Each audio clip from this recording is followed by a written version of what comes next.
Millions of people following today's inauguration events, including a Lexington man who worked with Joe Biden's presidential campaign. In fact, the man was invited to the inauguration, but with concerns about the pandemic, he decided not to attend. LEX 18's Alex Valverde tells us how he celebrated, though, and what today means to him.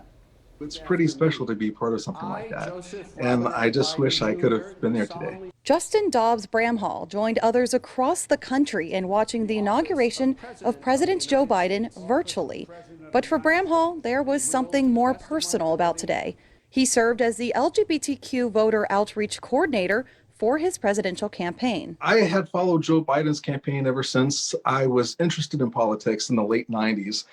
He was one of the few people that I had a real interest in because I could see how passionate he was in helping people. And that's why he was excited to receive an invitation to Biden's inauguration in the mail, an unexpected surprise. But Bramhall says after being diagnosed with COVID early on in the outbreak, he knows the effect it has on someone's health. And he was concerned about attending an event this large during this time.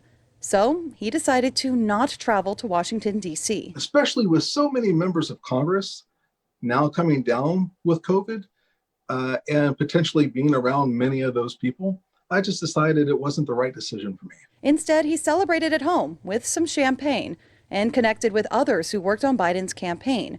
Even though he couldn't be there in person, his feelings on today are still strong. We worked so hard on the campaign to make it happen.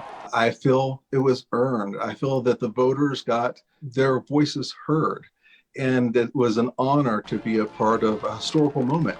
In Lexington, Alex Valverde, LEX 18 News.